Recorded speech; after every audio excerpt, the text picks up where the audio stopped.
Petani sawit mengeluhkan harga tandan buah segar TBS yang masih anjlok.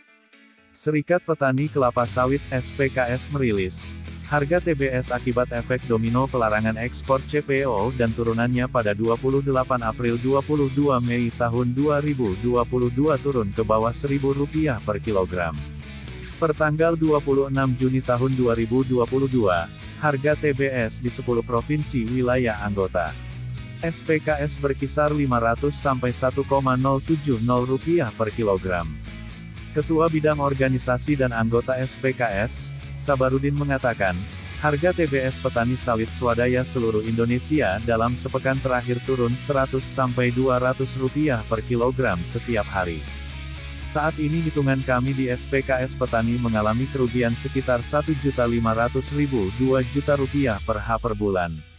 Sementara untuk kerugian petani sawit swadaya seluruh Indonesia dari bulan April-Juni ini sudah ada sekitar Rp50 triliun, kata Sabarudin dalam keterangan pers di situs SPKS, dikutip Selasa tanggal 28 Juni tahun 2022.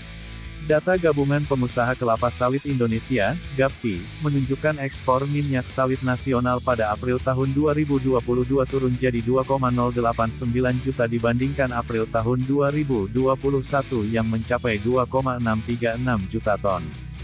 Meski sedikit baik dibandingkan Maret tahun 2022 yang tercatat 2,018 juta ton. Dengan stok awal April tahun 2022 sebesar 5,683 juta ton, ditambah produksi CPO dan CPKO, bulan April tahun 2022 mencapai 4,255 juta ton, lalu ditambah impor 5 ton, maka stok akhir bulan April tahun 2022 adalah 6,103 juta ton. Di mana total konsumsi lokal hanya 1,752 juta ton. Angka stok akhir April itu melonjak dibandingkan Maret tahun 2022 yang 5,683 juta ton dan 3,269 juta ton di April tahun 2021. Angka stok ini adalah tertinggi, setidaknya sejak 6 tahun terakhir. Berikut posisi stok minyak sawit Indonesia menurut GAPKI. Tahun 2016. Produksi, 35,57 juta ton. Ekspor, 26,57 juta ton. Stok, 3,75 juta ton. Tahun 2017. Produksi, 41,98 juta ton. Ekspor, 32,18 juta ton. Stok, 4,02. Tahun 2018. Produksi, 47,38 juta ton. Ekspor, 34,71 juta ton. Stok, 3,26 juta ton. Tahun 2019. Produksi, 51,82 juta ton. Ekspor, 36,17 juta ton. Stok, 4,59 juta ton. Tahun 2020. Produksi, 51,57 juta ton. Ekspor, 34,00 juta ton. Stok, 4,86 juta ton. Tahun 2021. Produksi, 51,3 juta ton. Ekspor, 34,23 juta ton. Stok, 3,57 juta ton.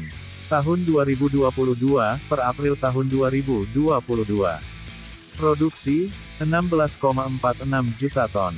Ekspor, 8,38 juta ton. Stok, 6,10 juta ton. Direktur Eksekutif Palm Oil Agribisnis Strategic Institute (PASPI), Tungkot Sipayung meminta pemerintah harus segera menghapus kebijakan DMO dan DPO yang dinilai sebagai biang kerok persoalan minyak sawit hingga saat ini. Hitungannya, setiap bulan produksi minyak sawit itu sekitar 4 juta ton, ekspor 3 juta ton. Lalu stok akhir akan sekitar 2-3 juta ton. Itu kondisi alamiahnya. Tapi, karena ada DMO dan DPO, apalagi dengan rasio 1:5, di mana DMO 300 ribuan ton, berarti yang bisa diekspor adalah 1,5 jutaan ton. Artinya, ada akumulasi penumpukan di tangki CPO. Kepenuhan, PKS pun mengurangi pembelian TBS. Akhirnya petani nggak lagi mau panen, jelas Tungkot. Tungkot mengaku, menerima keluhan petani sawit di Riau, Aceh, hingga Kalimantan, yang memutuskan akan berhenti memanen TBS karena anjloknya harga. Juga, karena sudah ditolak oleh PKS yang tangki CPO-nya kepenuhan. Itu nyata terjadi dan masuk akal. Benar-benar terjadi. Makanya ini kondisinya darurat. Kalau perusahaan yang besar-besar tentu masih tenang, dia menyelamatkan PKS-nya sendiri. Menyelamatkan TBS-nya sendiri. Nggak terima lagi TBS pihak ketiga. Jadi, korban kebijakan pemerintah ini, DMO dan DPO ini adalah petani, kata Tumkot. Sebelumnya, Ketua Umum DPP Asosiasi Petani Kelapa Sawit Indonesia, Apkasindo, Gulat M.E. Manurung mengungkapkan, ada ratusan pabrik kelapa sawit yang saat ini buka tutup operasional. Hasil rapat Apkasindo, 21/6, diketahui dari 1.118 unit pabrik sawit diperkirakan 58 pabrik tutup total beroperasi, sedangkan 114 unit pabrik sawit buka tutup. Apakah ini juga karena harga CPO global lagi turun? Tukas Gulat. Jaksa Agung Muda Tindak Pidana Khusus Jampitsus Febri Adriansyah mengatakan, kebijakan minyak goreng sawit berbasis perdagangan tidak efektif menjaga pasokan dan harga bagi masyarakat, pelaku usaha mikro dan usaha kecil. Karena itu, pemerintah melakukan perubahan kebijakan, dari berbasis perdagangan ke industri akan memberi ruang bagi pemerintah untuk mengatur bahan baku, produksi, dan distribusi minyak goreng curah lebih baik. Sehingga pasokannya selalu.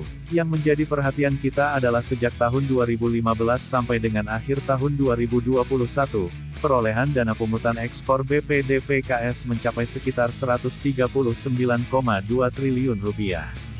Terhadap subsidi biodiesel, ternyata sebagian besar hanya dinikmati oleh beberapa perusahaan besar, sehingga kita perlu memastikan apakah dalam pelaksanaan semua penyaluran dana pungutan BPD PKS tersebut telah tepat sasaran dan sesuai dengan ketentuan yang berlaku dan tujuan ditetapkan penyalurannya, kata Febri dalam keterangan pers, Senin, tanggal 27 Juni tahun 2022.